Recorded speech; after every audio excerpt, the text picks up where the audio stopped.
The Galactic Council chamber was filled with chatter and celebration as leaders from dozens of alien empires shook hands, exchanged formal greetings, and boasted about the newly signed treaty that promised peace and open trade routes across the disputed sectors of the galaxy. Humans stood quietly at the edge of the chamber, calm and composed, their faces unreadable, as alien leaders spoke loudly about their victories and alliances. They expected the humans to be nervous, to show relief, to perhaps bow or nod with exaggerated gratitude for the treaty, but instead the human delegation remained still, their eyes scanning the room with quiet focus, their minds already thinking several steps ahead. The ceremony ended, banners were lowered, and ships departed from the council world, carrying delegates home with reports of treaties fulfilled, agreements honored, and borders safe. That very night, however, everything changed. Reports began arriving at the Human Command Center with blaring alarms and flashing lights, notifications of treaty violations flooding in from across multiple sectors. One after another, colonies that were promised safety came under fire. Ships that were supposed to patrol peacefully suddenly turned weapons against Allied vessels. Borders that had been agreed upon were ignored as fleets pushed into territories they had no right to enter. The humans listened, their calm expressions never changing, as each report detailed the chaos spreading across the galaxy. The Council had promised peace, but in its first hours, the peace was shattered. Aliens expected humans to react with anger, with outrage, to demand immediate retaliation, to lash out at the empires that had broken the rules. They whispered among themselves in their communication channels, assuming that this would finally force humans to reveal weakness, to panic, to make mistakes in their fury. But the humans did not panic. They did not shout. They did not make any show of strength or aggression. Instead, they studied every report with meticulous care, examining every map, every fleet movement, every weak point, and every pattern in the attacks. While alien leaders debated and bickered, assuming the humans were lost or unsure, the humans quietly began to plan, their minds analyzing probabilities and outcomes, calculating the risks of every action, the consequences of every retaliation, and the potential for every countermeasure. Their calm presence unnerved even the most aggressive empires, who began to realize that no hasty move would be met with a hasty response, that the humans' composure was not a sign of fear but of control. As more intelligence arrived, the human delegation divided tasks among themselves in silence, assigning scouts to track fleet movements, analysts to decode communications, and strategists to map out the most effective way to respond without revealing their full strength. Every decision was deliberate, every action measured, and the galaxy watched, expecting chaos from humanity, only to see a wall of calm planning that seemed unshakable. In the dark of the night, alien spies tried to intercept communications, hoping to catch humans off guard or to provoke a reaction that would give them an advantage, but the humans were always one step ahead, anticipating the possibilities and leaving nothing exposed. Even as fleets advanced and colonies came under fire, the humans maintained their quiet composure, their calm mindsets spreading through their networks, coordinating defenses and preparing strategic responses that would turn the violations to their advantage. The irony was not lost on some of the alien commanders who had believed humans would crumble under pressure, yet now found themselves hesitant, unsure, and second-guessing their every move, because the humans did not act rashly, did not seek revenge, and instead seemed to control the tempo of the conflict without firing a single shot. By the time the first light of the next galactic day spread across the sectors, the humans had already formulated their counter-strategy, identifying vulnerable targets, neutral zones, and tactical opportunities that the alien empires had failed to notice in their overconfidence. The calmness that had unnerved the empires now became a weapon, for every hesitation, every moment of doubt among alien leaders, widened the advantage humans had carefully built in silence. While the galaxy expected fury and retaliation, it received calculation and precision. Every human delegate, analyst, and strategist worked in perfect coordination, unseen and unheard by the chaotic empires, who were too busy celebrating their supposed victories to notice that the balance of power was already shifting. By the end of the day, a quiet message was transmitted across the galaxy from the human command. The treaty may have been violated, but humans were not angry. They were ready, prepared, and far more dangerous than anyone had imagined. The calm intelligence, the patience, and the meticulous preparation that humans displayed in the face of betrayal sent ripples of unease through every empire that had broken the treaty, making them realize that underestimation of humanity had been their first and greatest mistake. The galaxy now waited, uncertain and tense, for the next move, knowing that when humans finally acted, it would be with a precision and creativity that no one could predict, turning what seemed like weakness into an advantage that could change the course of interstellar relations forever. And as humans quietly monitored the unfolding chaos, plotting each step with careful attention, the very fact that they remained calm, silent, and composed became their greatest weapon, leaving every alien empire questioning their own strategies, and realizing that anger and impulsive action were no match for patience, calculation, and foresight that only humans could bring to the galaxy.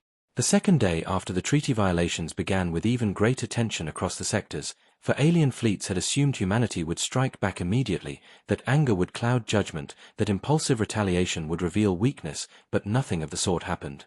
Humans remained calm, their delegation in the command center moving quietly but with purpose, coordinating scouts and tracking every alien ship, every movement across the borders, and analyzing patterns in the attacks with precision that no one expected. Reports came in constantly, smugglers using gaps in patrols, supply lines stretched too thin, communications intercepted, but humans did not rush, did not react emotionally. Instead, they watched, they waited, and they learned. Aliens began to notice the strange silence, a silence that seemed to grow heavier with every hour, unnerving even the bravest commanders. Whispers spread through the alien fleets. Why haven't they retaliated? Are they hiding something? Are they preparing? Every empire that had violated the treaty suddenly felt unsure, their confidence shaken by the human calm. Human scouts, small and fast, moved undetected near enemy formations, observing weaknesses in weapon systems, patrol routines, and command coordination. Analysts calculated responses, not with anger but with logic and cunning, mapping opportunities that could turn the violations into advantage. Meanwhile, alien leaders grew frustrated, expecting humans to panic or lash out, but finding only patience and focus instead. Every message intercepted, every report scrutinized, only confirmed that humans had anticipated the violations and were quietly preparing for the next move. By nightfall, humans had formulated a careful strategy, one that did not rely on brute force but on clever manipulation, misdirection, and tactical disruption. They knew exactly which fleets were vulnerable, which colonies were most exposed, and where they could act first to maximize effect without unnecessary risk. Across the galaxy, the whispers grew. Humans were not weak, they were patient, calculating, and far more dangerous than anyone had imagined. The very calm of the human delegation became a weapon, a psychological force that made alien leaders second-guess every decision, hesitate, and doubt their plans. The first subtle countermeasures were put in motion quietly, communications jammed in small sectors, minor supply disruptions, and misinformation spread to create confusion among enemy fleets. All this was done without aggression, without open confrontation, but the effect was immediate. Alien commanders felt their confidence slip, their carefully planned attacks faltering, and the humans still did not strike directly. The calm, deliberate strategy, the precision in observation, and the careful planning made every empire aware that underestimating humanity had been a grave mistake. By the end of the second day, the galaxy realized that humans were not reacting out of anger or emotion, they were acting with intelligence, patience, and foresight that no one had predicted, quietly turning the chaos of treaty violations to their advantage and preparing for a response that would leave every alien empire shocked and unprepared. The third day brought even more tension, as alien fleets grew increasingly frustrated by humanity's lack of direct retaliation. Commanders barked orders, demanding swift strikes, but every move seemed anticipated, and minor attacks were foiled by human intelligence and preparation. Across multiple sectors, humans had deployed subtle traps, decoys, false signals, and carefully timed fleet movements that confused and slowed the alien forces without revealing the full extent of human planning. Analysts in the Human Command Center monitored every reaction, noting where fleets hesitated, where coordination failed, and which empires were most vulnerable. Every intercepted message, every patrolling ship, every border violation became data to refine their next steps.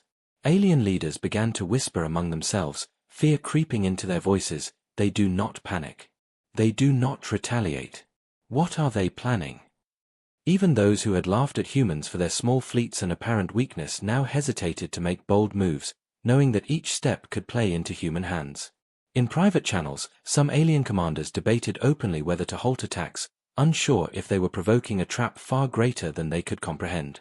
Meanwhile, humans coordinated quietly across the sectors, sending subtle warnings to threatened colonies, moving fleets into strategic positions, and creating confusion that spread distrust among the empires that had violated the treaty.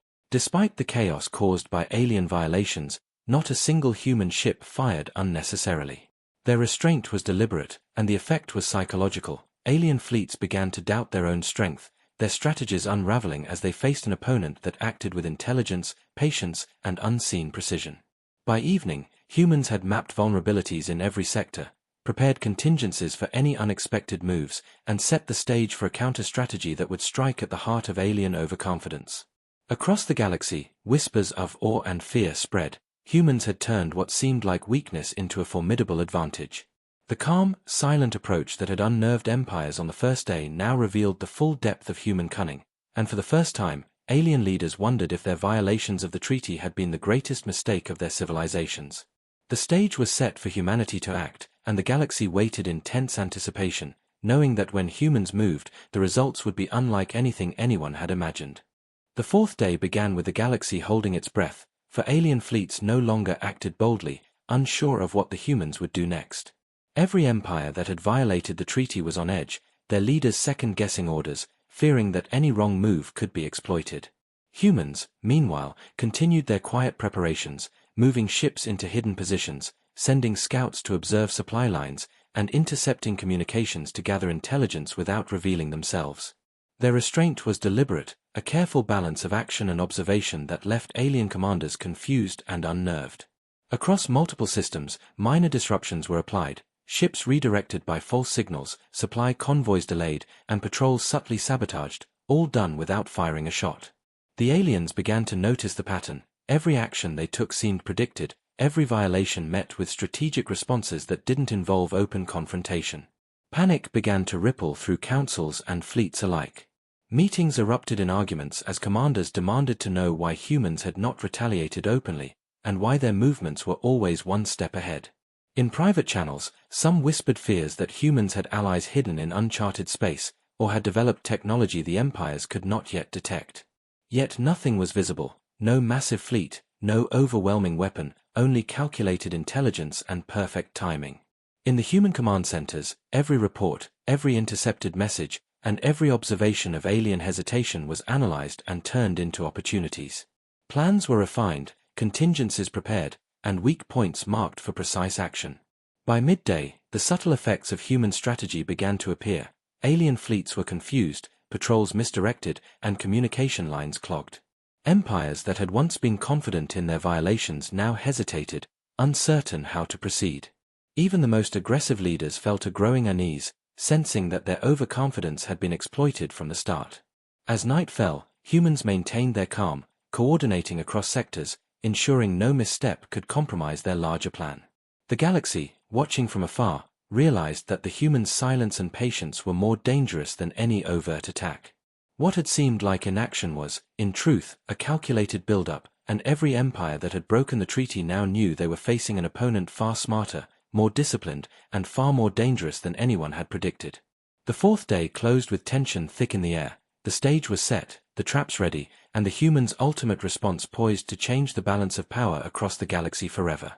The fifth day opened with chaos spreading across the empires that had violated the treaty. Supply routes that once flowed without interruption now collapsed into confusion. Convoys vanished, some lured into asteroid fields by false coordinates, others arriving at depots stripped bare by unknown hands. Alien commanders shouted into broken comms, demanding answers, but their words reached only static. In some sectors, fleets turned their weapons on each other, tricked by false orders that looked authentic, each side believing the other had betrayed them. What terrified them most was not the sabotage itself, it was that no one had seen the humans move. No massive fleets appeared on scanners, no battles left debris fields drifting in space, yet results spread like wildfire. In council halls, leaders screamed at one another, pointing claws, tentacles, and armored fingers, accusing rivals of collusion with humans. Fear cracked alliances, once solid coalitions splintering under suspicion. Meanwhile, human commanders continued their work with eerie calm, analyzing reactions, adjusting the timing of their traps, ensuring maximum disruption with minimal effort. Small, old ships, dismissed as useless, slipped into key positions, never engaging in open fire, but always appearing where they were least expected. Aliens who mocked these ancient relics now dreaded their sudden presence, for wherever a human vessel appeared, chaos followed soon after. In the council chamber, whispers grew louder. Why are the humans still silent? The question spread like a shadow, pressing into every mind. Silence, they realized, was not weakness but strategy. And with every passing hour, humans controlled the galaxy without ever raising their voices or firing their main weapons. By the end of the 5th day, empires that had once laughed now sat in dread, their leaders staring at maps filled with broken routes and scattered fleets. The humans had not yet spoken, but their message was already clear. The treaty might have been broken, but the galaxy itself was now caught in their hands. The 6th and final day came with an eerie quiet across the stars. Where once thousands of voices filled the Galactic Council with noise and defiance, now silence ruled. Alien fleets sat paralyzed, supply lines shattered, borders burning with confusion. Every empire that had mocked the humans now waited for their answer, terrified of what form it might take. Finally, the council chamber doors opened, and the human delegation entered, their calm steps echoing like thunder in the vast hall. No weapons, no armies, no loud threats, only quiet resolve. The lead human placed a single datapad on the central table, its screen showing maps of broken fleets, false orders intercepted, and every secret weakness of the empires who had betrayed the treaty. Gasps rippled across the chamber. The message was clear: humans had seen everything, prepared for everything, and controlled everything. "The treaty is not dead," the humans said at last, their voice steady, cutting through the silence like a blade. "It is stronger now, because you know what happens when you break it." No one dared to reply. The chamber that once roared with argument sat frozen, every empire too afraid to breathe. The humans did not gloat, they did not boast, they simply turned and left. Outside, alien observers whispered that the galaxy had changed forever. It was not firepower that had brought them to heel, nor rage or revenge. It was the unshakable calm of a species that had turned betrayal into strategy. And as silence spread across the stars, one truth echoed in every mind: humans had ended the discussion without raising their voices. The galaxy would never laugh at them again.